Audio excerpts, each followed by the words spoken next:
Your sister be the asem fra kra ebe die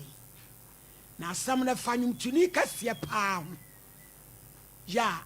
Ghana ha wagidin a efre no Kwaku Gyasi picture no ho a momfa nto TV no so ma me be ma ne ho fe pa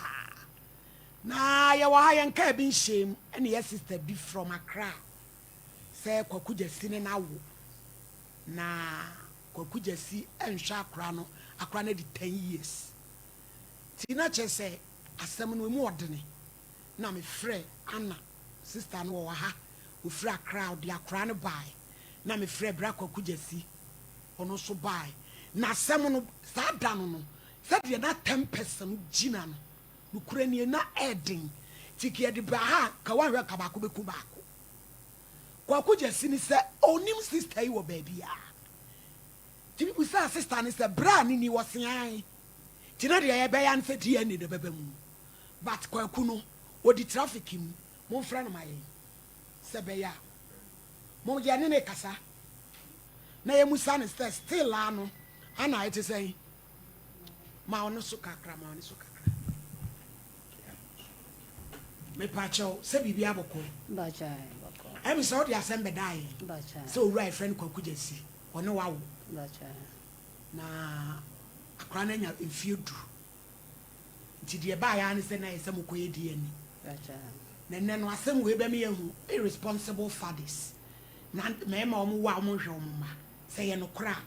na fe ye hunu nipa bi nso a omo so to me pick you obi say be our reputation me the seconds with the best say no asem we gina niema mienu ada say the sister yi kan ye no kre ana enye no kre bia de we so a ene ye be hu enti no me pesa na ye be frɛ Kwaku Gyasi ye ka se ye twen na wo kwa awa ti na me se won de waka traffic man ne bra ne de oben ha da na mo ba no so oba bi to no so ya dance ni wo metena pesa ubi busa se o si Kwaku Gyasi na no enyam ewo ye bacha SOMPA FM ya bem 2013 ushia no we ne shia no edum bacha na sa tam na wo utikumase ha na ofi baby sa tam na me okumase ha na me wo me auntie wo Ashtown nti ne ye besi komopa asata ma mopa wo edum no house of glory you know no mo free hosempo bibi house of glory ana bibi sa anti na wo ba sampa ebo ni bi na wo be hia Kwaku Gyasi bacha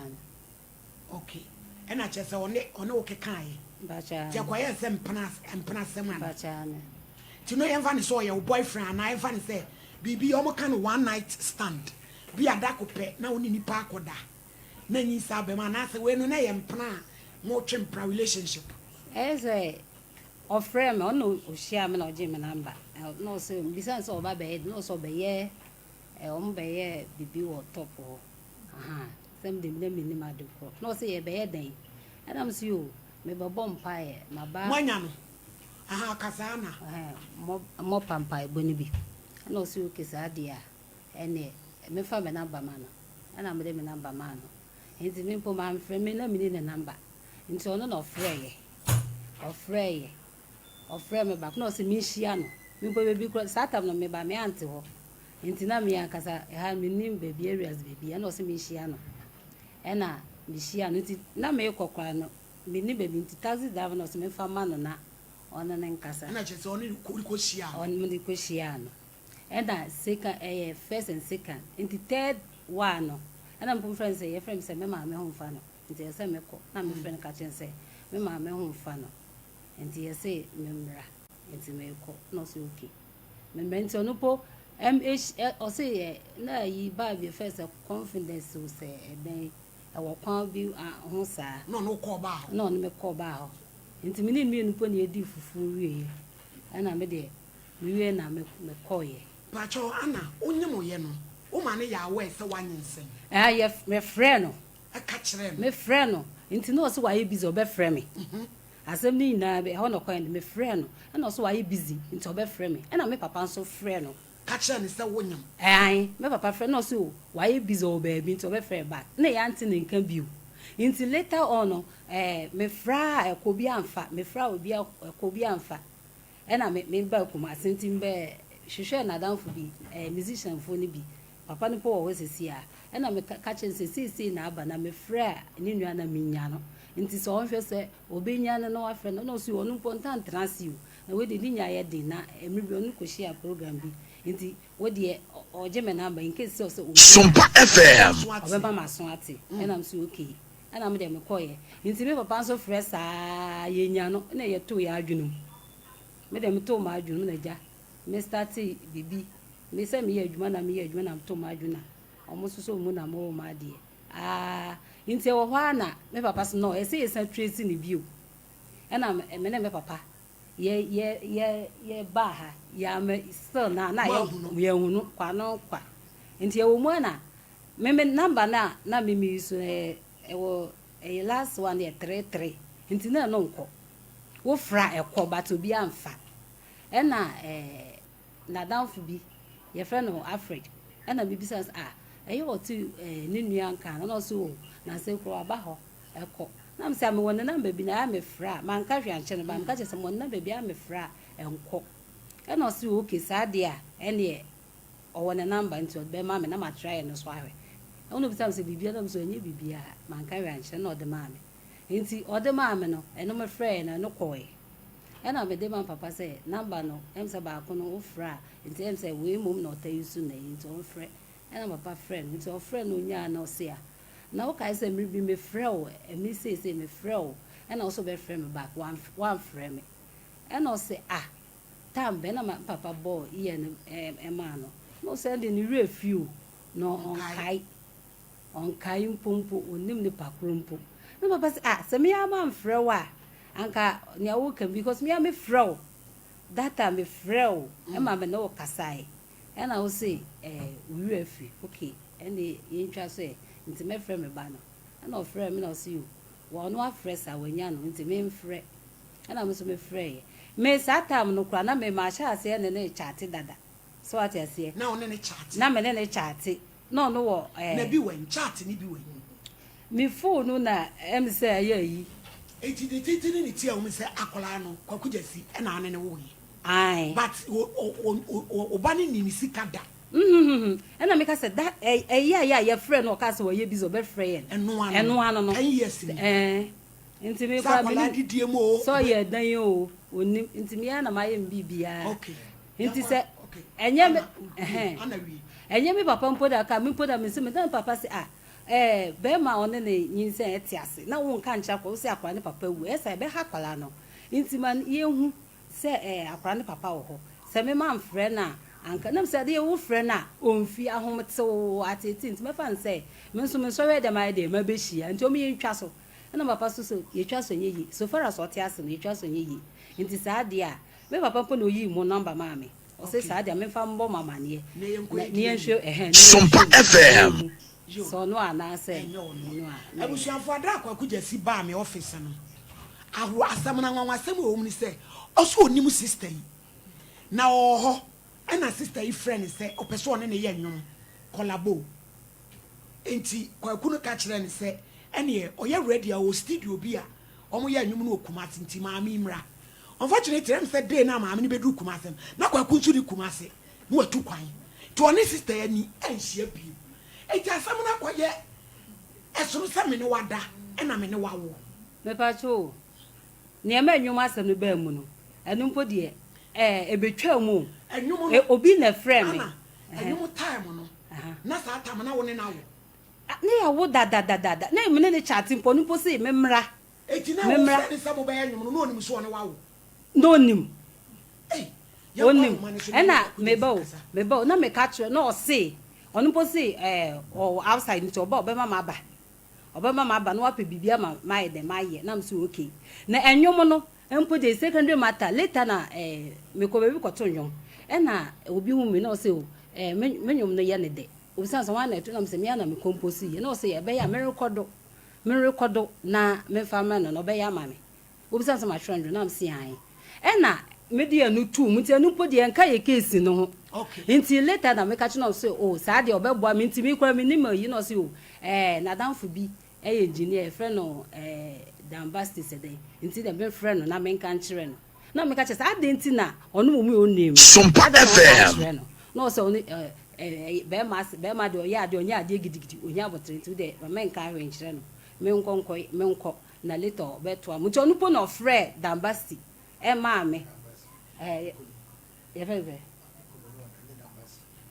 me de me kwa ho mane so am say ya mo nya Kwaku Gyasi. Hello Abrampa umaji nyama no. Hello Osofo my Yeah, no, I'm not to say. Erade ado am say nka na ye no won komo na we se wakoka traffic mu ye ka say ye twen anso a time be ko Time be ko ubra wa round na ka say ubra ben hade a ono nya fast I want the car ho be ba chawa no ne bai am say we am ma mi kan da no ye brobro so a still a usi lady unimu no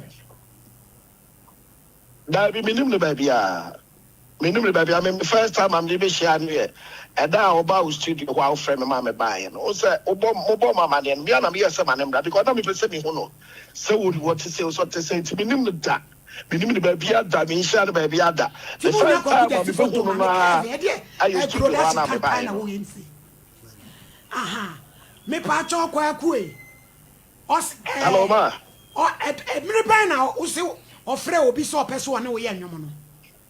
oh me wo guy be a friend Alfred and a friend say oh lady be wo ma soro no person o ye no na so person future me na offer me number man no and I'm so adwuma de any offer number the man no na day on frame me wo ho na lady a friend so wo person o ye nwom na he na me ya me nwom and me share no say me de me nwom me ye no kuma ase na guy be a friend wa pikolo another ne ba so mu baako ana na me nyom na da de no busy nti no be de ma wa pikolo se de be obeti ayi nyom ma mantam so ka sa de nyamu no na me text wa pikolo number ma no me wa lady when me nim ba bia me share no da ei ana me wa pikolo ma no no afre wa pikolo no oba kuma ase obedu kwa ase no afre me na so metu kwai ono de onko studio onko ya nyom me ma ba to me part onko record no de no na okọ studio no kwa me pesa me fe wa pikolo no akọ yesi ene mo be ye wo ho mi nim no yeso akọ ana aye eche ana me fe wa pikolo busa na lady wa be ye nyum no akọ se ade na lady na ba ha be ye SOMPA FM ana so me kwa mi hu no da madam fu bi na so pesa o ye nyum na ode the number ono de the number ma lady no ofre me so ka sa de nyamu no we ko du nkran no ana ofre me so ogide ni lord fa film ho and I'm so like now Uba Kumasa Crano. And then the best was studio. I also engineer no anya nyumana mano. No more TNT film or what who said something is wrong. Tiacheno of friend time in fact. I know what's the number or the frame or sister number. What did friend number friend of it or frame ya? Also on the me waba. And I'm saying, who name wabano, who didn't wear on the waba. And the free one of it was frame me. I know my papa be from them said that. But to go to the moment because that night in question no. Me kwa mi no. Me share that. So I tuntum. So I koko. So I tietia. Me no baby ya. Ana papa no say maka wate. Me wa na dom so for frame me. Ana say lady me no. Lady no ya say about no. Me no. So officer obi do wa 10 years na o te wasa ma na be say dia. And e wa wasama. And some mama me te wa o de frame me a me asa mama ne mra na me mehia ebimpo ade mehia de da ebimpo a no mehia de da but we de me buy no we be de na bia yo nti na chese de o ka kosi ani sa asema mama ne keka no nti ase me nti ase sa yo em se na no so wo buy no ujitum e ma mo koye DNA no me ba chawa em na me na me hia ka bibia wo bra na o ka ho a mo koye DNA ne so wa ha also that hono and a producer so kan ho me yakoy producer so kan ho ti se wakodi ba bia ana ne kwan wa enkan ye bete ano na de wo mu bia wo bra so ti ha die wo bete ti mi ja wo wa me ba chomate tama me person state emphatically say sabi e so bia do na share one night stand mi nim no bibia bi share no da me no kwatwe prada mi hu ni ba bia da mi nim no ba bia e bi person sad me clear so no say me ne wada na me ne wawo and for some no what that minimum who be bia minimum shabe bia minimum be bia minimum no asemu dia asemu botan pen na date na waka kwa na Gyasi ni Ghana me pa chao me is a champion is a champion pa chao bra ya mon kati ko confuso bra asem ya sister yi kan unya ne Kwaku Gyasi da no kan ho bi na mo ko edi ani asem no muso mi sei okay asem a waka ni nyina no ya mero no kwa ni no kwa pititi akokwa ni Baby, no kure ni so ni oba me ba ma ko dem. Won say o ka say Gyasi o fe Gyasi a wonya no no wa Kumasi ase na Ghana ase. Obi a ni so o fe Gyasi na wa SOMPA FM Sam no be friend. Cause because we win ya na msa manage no. It is obi a hwe Gyasi o tu kwa na phones na buta. It is someone who can say date na 2012 no one Gyasi ni Ghana. Na o ka ni phones ni na kuta wa na enye no kra obusa polisi bia na se engineer bia organ abia na se physician bia organ bia o Gyasi no wanya na no be friend be ma na oba no me no be friend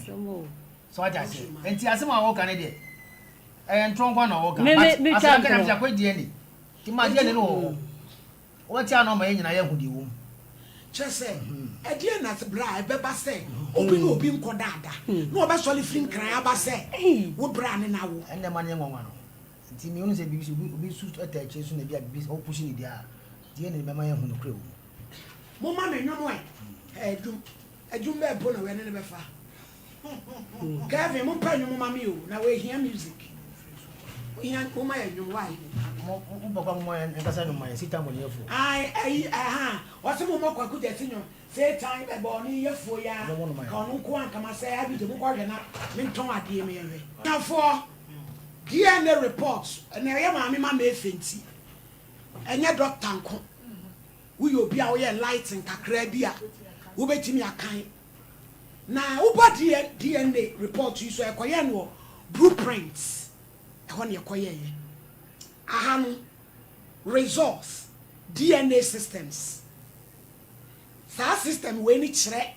akwa ewo onipa bia onipa duanu ena be ma no Kwaku Gyasi ono so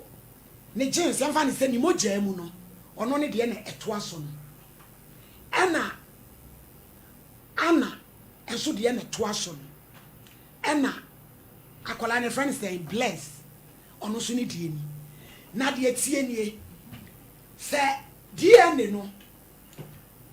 Kwaku Gyasi yamfa ne se akwa edi kan no eye 17 eye se akola no otumi peke baako na wo peke o maame so de e baako enti de edi kan no DNA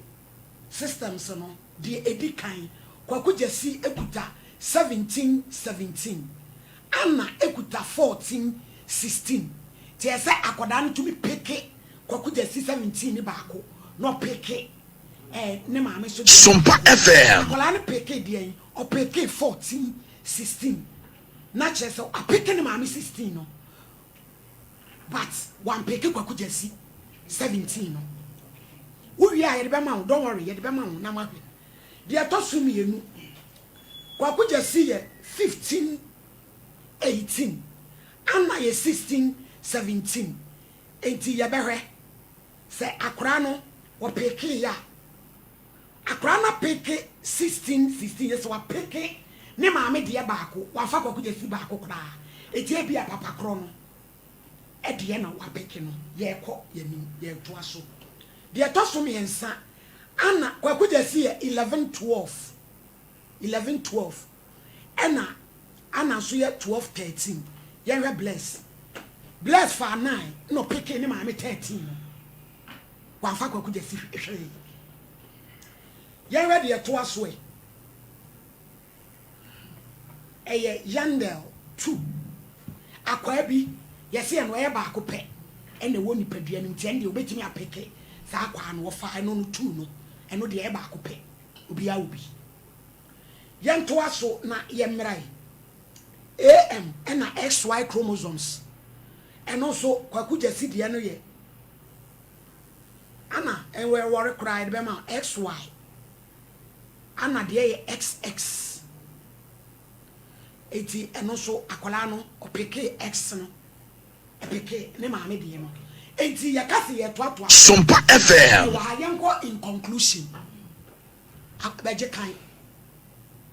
ya say wa una headmistress jina hana kan in conclusion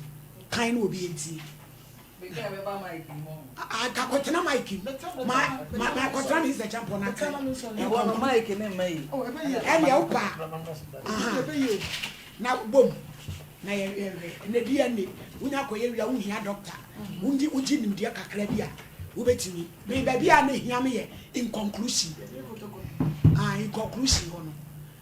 yes e wa in conclusion ene na me chan ferijan awie yi. In conclusion, Kwaku Gyasi is excluded from being the biological father of Blessed Kwabena. The exclusion is based on the fact that he does not show the genetic markers which have to be present for biological father of the child Blessed Kwabena as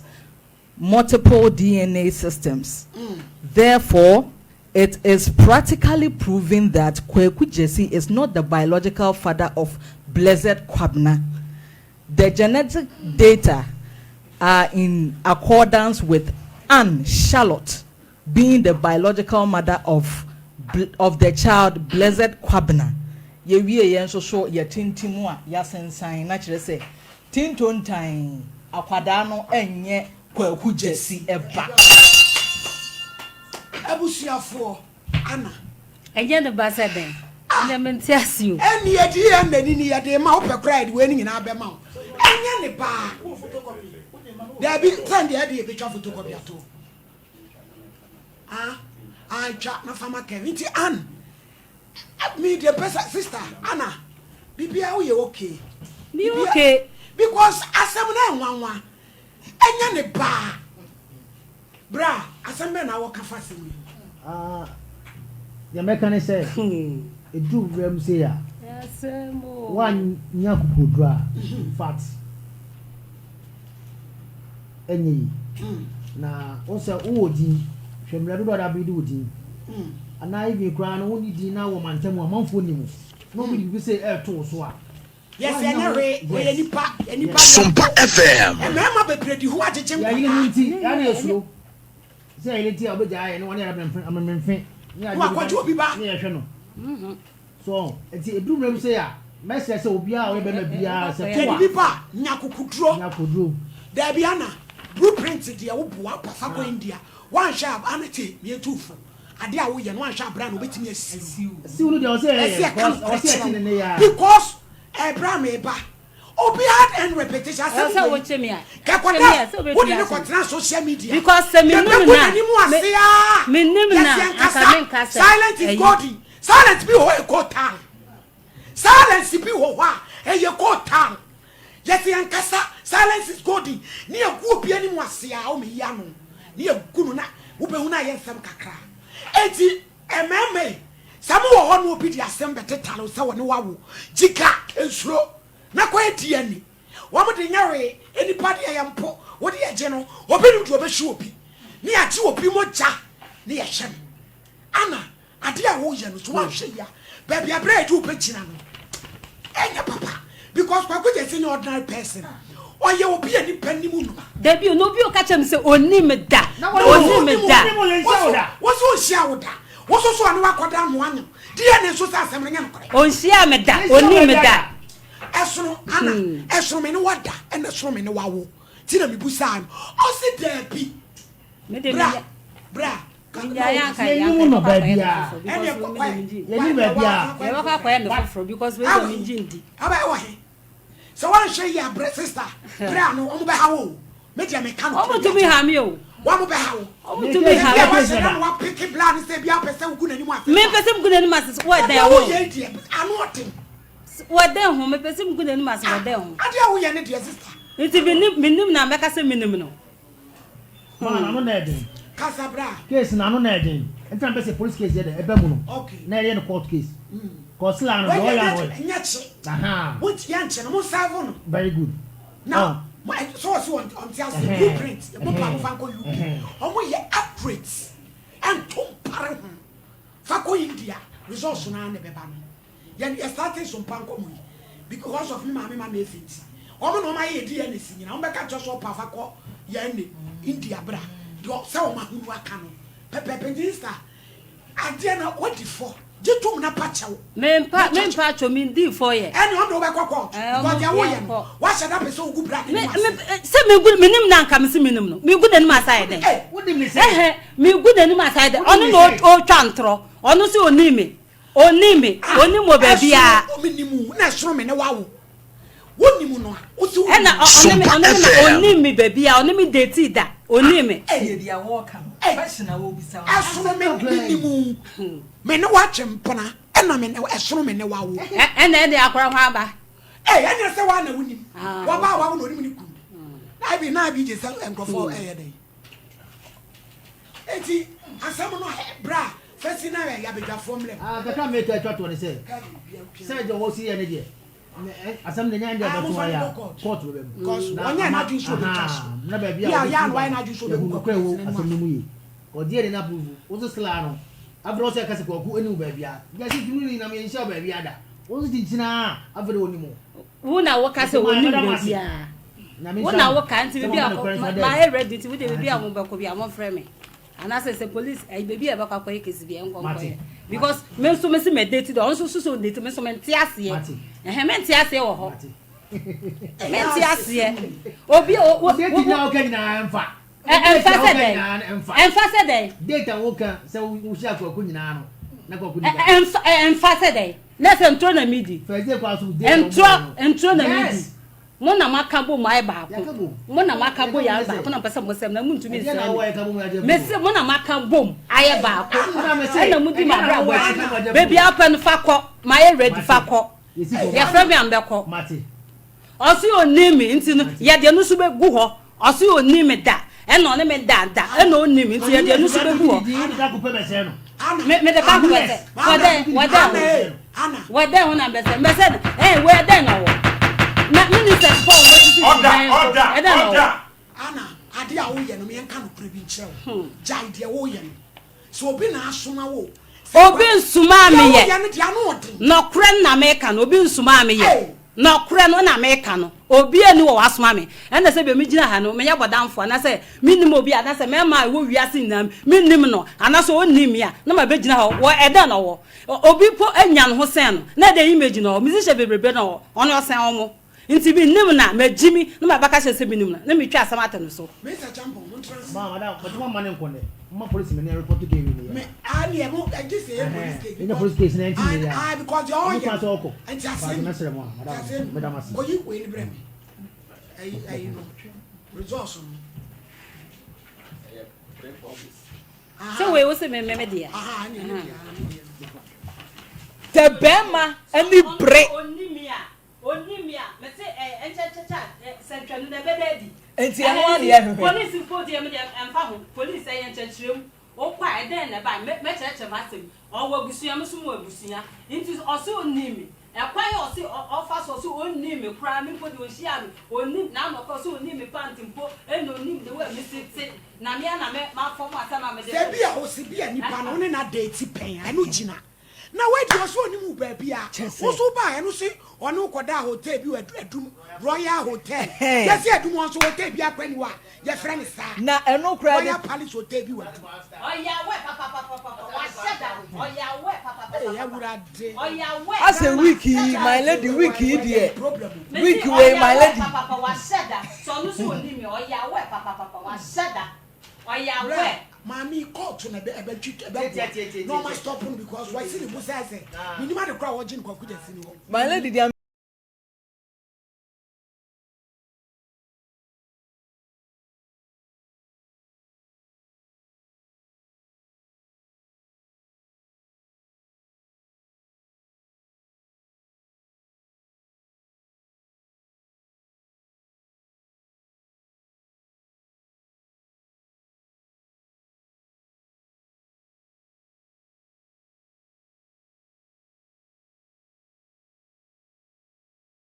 Sayan kasa no me pacho awo medwuma mu hoye ne wo ko Kwaku Gyasi ho no ehifo a anya menya nipa ehifo na ne wo ko so baka koye me dia mepe lawyer o so mepe lawyer mo fam lawyer mo mepe lawyer osi ohun me da adwuma ben mo mi wo dia me adwuma bebu na mo ko dabi o wo dia wo dia dia ma dia di dabi enye tie ana utie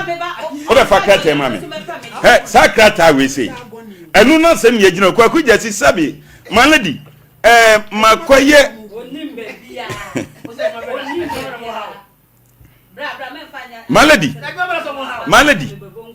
malady utie Kwaku Gyasi ana uyo okay mombi osi enya no kwa bi efesia osi omo de ko na omo ko pe na ya mo ko pe enye ye ne ekopɛ lawyer o me kwa me sum ko bo mabusua kwa enti fa krata we ne ko on sia me poda oni me se ana enti mesu ne amesu me wono mesu makwa ko nto so se o me fe me mate ana uche hwe ma me ka se mira ma me ka se me netie se obi asie obi kwan ma me tie ana me ene wo wana wodin udin be na wa ye bo Kwaku Gyasi wodin eti so wohie Kwaku Gyasi a ebi otie me na tie de oja tete no tie de me ne wo ka no tie me se me don ma me katija de so tete no katija me ka se malady ma me tie me ma me tie de me ne wo ka no me si Kwaku Gyasi wodin so so wonti ase a me mo ati ase eye wiase ba bia obi a wotie asodwum bia eti Kwaku Gyasi dwum eti se oni na hia asori a wo hia ne pen wo ko lanchi bia ko hia na wo hia ne pen enu je se wo wadamfo na wunua eti me pesa me ka che o se Kwaku Gyasi ti krom ha bibia ganu ne be ya dance die ni nyina wo se ayera wo fun ayera ana ade a wo ye no ana ayi malady wo problem am yam wa ayi na me ni problem bia malady mbacha utie ansa na me ni producer na agina for me ne SOMPA me tie me na janto ato ano SOMPA FM me ni wetim ne ba bem wo define the say me define wa krata we e ho asam ye ka krata we ho asam ye ka krata we nti e ho asam na banti ya chese ko fa krata no fofo e be ba bi twa we ni na ya no kre dey sam so what di wa na se wono wa wo zanya wa wo ti ase ne fa enti ma kati momfa ne nkoma prosifo na momfa ne court momfa ne court no nkoko keke ka no court o ense mi wiase nipa a wo ye tintin no asem ye ti krom ha yes